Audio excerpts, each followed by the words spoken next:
Sometimes when people say that kale can be a little bit crazy, I'm actually just a little nutty. Hey Sloabie Nation, welcome back to another DIY Friday, and today I want to share with you guys another quick costume. I know it's a little bit late, Halloween is coming up in a couple of days here, so you probably won't have time to make this, but it'll just be something that you can save in your archive for the future if you decide to become an acorn just like me. So if you guys haven't been following my social media, I've been kind of really sharing Papa Bear a little bit more on my social media. There are some costumes that we've worn in the past together. It was our third date or something when he told me that if he could be any animal, he would want it to be a squirrel because they always seem to look like they're having fun or up to something. I'm going as an acorn and he's gonna go as a squirrel. So today I'm gonna show you guys how to make this costume, the acorn costume, because I feel like it's really easy and simple to whip up. It took me a little bit longer because I spent a lot more time with the leaves. Actually, these aren't leaves, it's the little rough detailing that's on the capule of the acorn. So yeah, we are going to grab scissors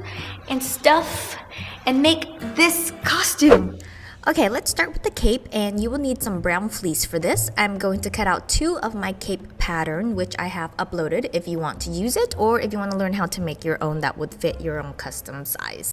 Once you have the cape cut out, place them right sides together and sew from neck down to the shoulders. Now fold the neckline inwards and pin to create a hem and sew all the way around with a zigzag stitch.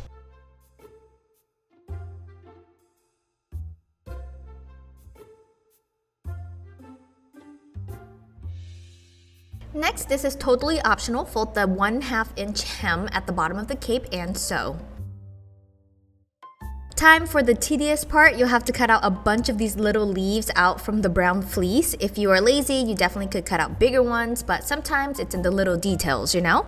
I just hot glue gunned them onto the cape and I glued them, making sure that they are in a staggered pattern. I'm not a huge advocate of using hot glue when it comes to making clothes, but because it is a costume and it's something I'm gonna only wear once, I'm totally okay with it. Okay, now it's time for the skirt. On beige fleece, I went ahead and cut out 2 of my skirt patterns. I faced them right sides together and then I sew up the side seams. Next, with a 1-inch elastic that stretches around my waist, I butt the ends together and I sew to secure. Place the elastic around the edge of the waist and sew across. Don't forget to stretch as you sew. Now fold the waist downwards and sew one more time. Again, this is totally optional. You're gonna fold in the bottom hem and sew to secure. Go ahead and set that aside.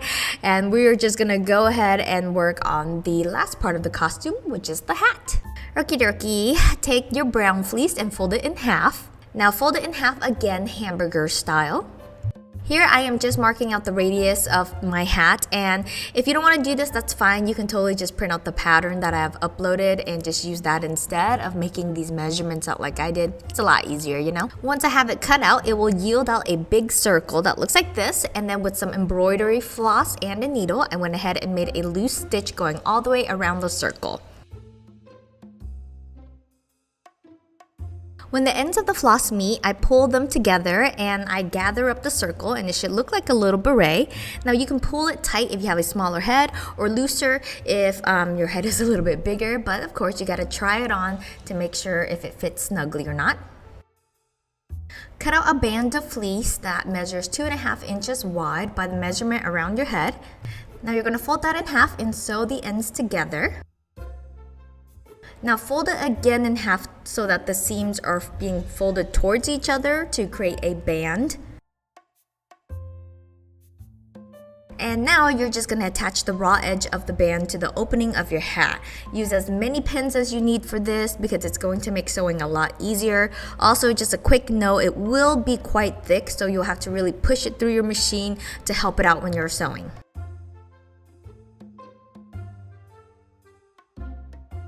Okay, once the band is sewn onto the hat, you can go ahead and just pull out the embroidery thread to remove it. Now just a few other little details for the hat, such as the leaf. I just cut it out from a foam sheet that I had left over from other projects and I painted it green.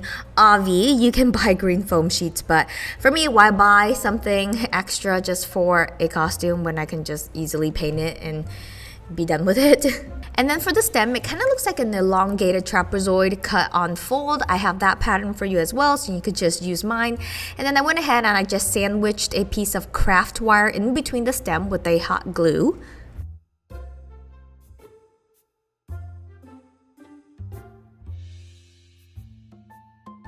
I glue the leaf to the stem, leaving about ½ inch of the bottom of the stem exposed. Then I add a dollop of glue to my hat, and with my hand on the underside of the hat, I just pinched and held the stem in place until the glue dried. Again, totes my goats optional. I used my black puffy paint to draw on the veins of my leaf, but that's because I was bored and I was waiting for another video to upload. Okay, to wear this costume, I'm just going to wear a little bandeau or a tank underneath to keep cool since I get super hot these days with being pregnant and everything. Next, I pull the cape over my head and then I pop on that cute little hat. And there you go, a cute acorn to boot.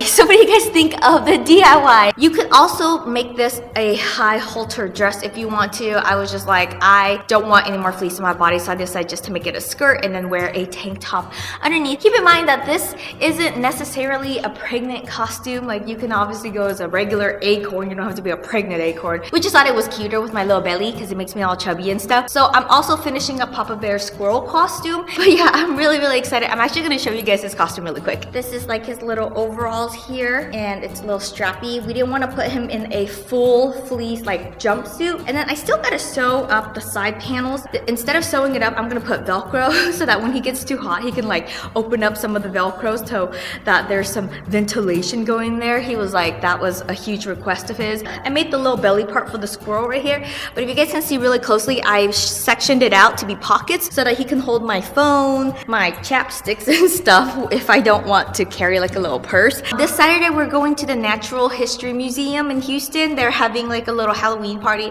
I feel like it's probably one of the safer ones that I can go to as far as being pregnant. And if it sucks, hopefully like it's, you know, the Natural History Museum part is still open and we can like walk through and take a look at all the dinosaurs and stuff. So tickets to this thing was a little bit expensive. It's like $50 a ticket. So I'm being a little bit more conservative because we all know that YouTube ads like suck right now and stuff. Papa Bear was saying how like this is the only time where we can probably do something like this, and once baby Groot comes, we will be limited. And if I feel good and I'm up to it and I have the energy, like I should go and enjoy myself. And he was really like encouraging me to go, and you know, I'm glad that he did, because I know that once baby Groot is here, like our life is gonna change so much. So I might as well just seize the moment and run around like an acorn on Saturday night. I really hope that you guys like this tutorial. It's kind of goofy. If you like this video, be sure to like it down below, share it with those that you know, or other couples that want to be a squirrel and acorn. If you are going to try out this DIY, be sure to send me a photo with the hashtag HeyKL or SLOABN. I would love to take a look at it. I'll like the video. I usually leave a comment when I can. Yeah, I just love seeing you guys recreate some of my DIYs. It really makes me happy, to be honest. And if you guys want to support my channel, you just hit that subscribe button. I know some of you guys are not getting notifications on my videos, so you're gonna hit that bell. It'll tell you when I upload. If not, I'm usually here every Wednesdays and Fridays. If you don't catch me here, definitely follow me on Facebook and Instagram. That's where I do most of my updates. But for now, you guys, please have a great Halloween. Be sure to be safe, take care of each other, of course, and I will catch you guys in the next video. Bye. Remember to always rock on Sloabies. And today I'm going to show you guys how to decorate these Dollar Tree pumpkins. And yeah, I decided that I was a little bit inspired by Dollar Tree DIYs. Sorry, I'm like rubbing my belly a lot because baby Groot has been kicking like crazy. So every time she like kicks me, I rub my belly, or when I pat it, I'm communicating with her and going, it's okay, baby. But yeah, these aren't necessarily Halloween pumpkins, because I know once you do something like a jack-o'-lantern, it's more Halloween-esque. This is more fall themed, so it can last all the way up until Thanksgiving or whenever people decide to do Christmas decorating. But yeah, we're gonna go ahead and grab some pumpkins and let's get started. Okay, to start out, you will need some foam pumpkins, and I got these from the Dollar Tree. The orange is a bit terrifying to me, so I'm going to paint them with the Waverly paint, and this is their matte finish. You will need about 2 to 3 coats of this. I have 5 pumpkins here, so all 5 of them got painted.